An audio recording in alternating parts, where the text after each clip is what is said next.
87 personas entraron a esas montañas. Menos de la mitad volvió a salir, y varias de las que sobrevivieron lo hicieron comiéndose a sus propios compañeros.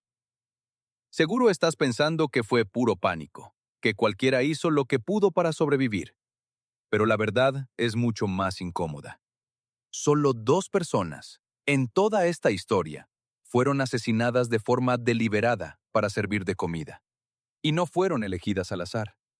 Agarra tu palito, que la historia ya empezó.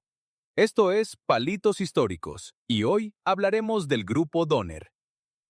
En la primavera de 1846, un grupo de familias salió desde Illinois y Missouri rumbo a California. Buscaban tierra fértil, un nuevo comienzo, la vida que América prometía. Iban en carretas, con niños, ancianos y todas sus pertenencias. Nada indicaba que fueran a protagonizar una de las tragedias más recordadas del viejo oeste. La ruta hacia California ya era larga y peligrosa de por sí, pero alguien les ofreció algo que sonaba perfecto: un atajo. Una forma de ahorrar cientos de kilómetros y llegar antes del invierno. Ellos confiaron, y esa confianza terminó costándoles casi todo. El atajo se llamaba Hastings Cutoff, y su creador se llamaba Lansford Hastings. Hastings había escrito una guía para emigrantes, prometiendo una ruta más corta y más segura hacia California.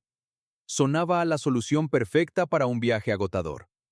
Pero aquí está el primer giro que casi nadie conoce. Hastings nunca había recorrido esa ruta completa con una caravana de carretas antes de recomendarla. La había cruzado apenas, en parte, y con otros intereses de por medio.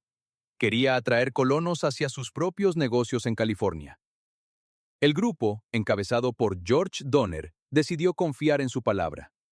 Abandonaron la ruta principal, la más transitada y probada, por un camino que ni su propio creador conocía del todo.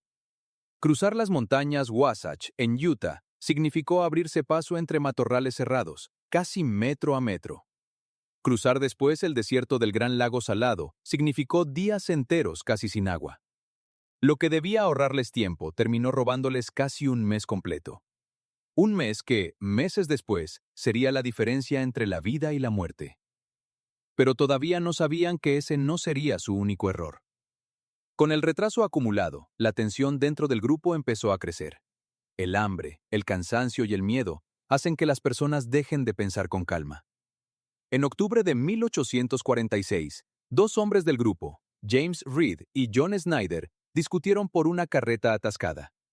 La discusión terminó en una pelea, y la pelea terminó con Snyder muerto. El grupo decidió castigar a Reed de la forma más dura posible para ese entorno. Lo expulsaron. Lo obligaron a continuar solo, a caballo, dejando atrás a su propia esposa y a sus hijos, en manos de sus vecinos de caravana.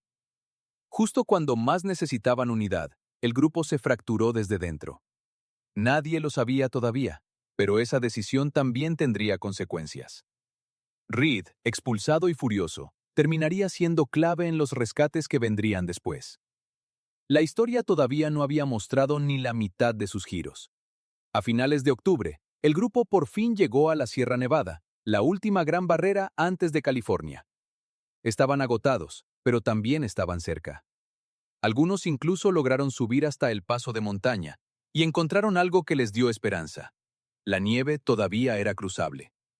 Estaban prácticamente al otro lado. Pero decidieron descansar esa noche junto al fuego, antes de terminar de cruzar. Pensaron que un día más no cambiaría nada. Esa misma noche empezó a nevar como nunca antes habían visto. Cuando quisieron continuar, el paso ya era intransitable. Una sola noche de descanso los dejó atrapados, a metros de la salvación, durante los siguientes 5 meses. Se instalaron junto a un lago que, desde entonces, lleva su apellido, el lago Donner. Ahí empieza la parte de la historia que todo el mundo cree conocer. Pero lo que ocurrió después no fue lo que la mayoría imagina. Con la comida agotándose, 15 de los miembros más fuertes decidieron intentar algo desesperado. Se fabricaron raquetas de nieve improvisadas y salieron a pie en busca de ayuda, en pleno diciembre. Entre ellos iban 2 guías indígenas, Luis y Salvador. A medida que la gente empezaba a morir de hambre y frío, el grupo tomó una decisión que cambiaría su historia para siempre. empezaron a comer la carne de quienes ya habían muerto. Aquí es donde la mayoría cree que la historia se vuelve un caos generalizado, todos contra todos. Pero en realidad, casi todos los casos de canibalismo de esta historia fueron sobre personas que ya habían fallecido por causas naturales. Con una sola excepción. Cuando la comida volvió a acabarse, uno de los hombres del grupo decidió que Luis y Salvador debían morir para alimentar al resto. Los mató a tiros mientras estaban demasiado débiles para defenderse. Fueron las únicas 2 personas, de las 87 del grupo Donner, asesinadas de forma deliberada para servir de comida. Y no fue casualidad que fueran precisamente ellos. Eran los únicos sin familia dentro del grupo, los únicos que nadie iba a reclamar. Después de 33 días caminando por la nieve, solo 7 de los 15 integrantes de este grupo lograron llegar con vida hasta un asentamiento. Gracias a esos 7 sobrevivientes, empezaron a organizarse expediciones de rescate hacia el lago.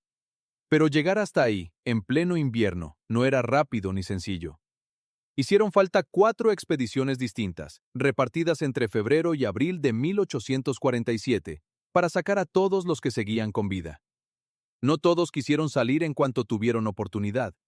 Tamsen Donner, esposa de George Donner, el líder del grupo, tuvo la posibilidad de partir con una de las primeras expediciones de rescate. Su esposo estaba demasiado enfermo para viajar. Ella decidió quedarse a su lado, en lugar de salvarse sola. Esa decisión terminó costándole la vida. Cuando la última expedición de rescate llegó al campamento, en abril, encontraron a una sola persona con vida, un hombre llamado Louis Keseberg. Estaba rodeado de restos humanos.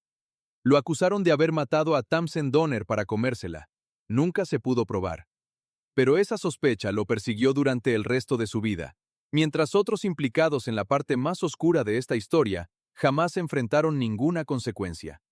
Y aquí llega el dato que probablemente no conocías. De las 87 personas que entraron a esas montañas, 48 lograron salir con vida. Pero si divides esa cifra por género, encuentras algo que rompe la lógica de sobrevive el más fuerte. Casi 2/3 de las mujeres del grupo sobrevivieron, mientras que solo 1 de cada 3 hombres logró salir con vida. Los cuerpos de las mujeres, con más reservas de grasa, resistieron mejor la inanición extrema. Y en muchos casos, se mantuvieron en familia, compartiendo comida en lugar de competir por ella. Mientras tanto, Lansford Hastings, el hombre cuyo atajo nunca probado desencadenó toda esta tragedia, jamás enfrentó ningún tipo de consecuencia. Siguió promoviendo la migración hacia el oeste como si nada hubiera pasado. Al final, la historia del grupo Donner no es solo una historia de canibalismo en la nieve. Es la historia de cómo una serie de decisiones humanas, mucho antes de que cayera un solo copo, ya habían sellado su destino. ¿Tú qué crees que habrías hecho en su lugar? Cuéntamelo en los comentarios. Todavía quedan muchos palitos por destapar. Esto fue Palitos Históricos.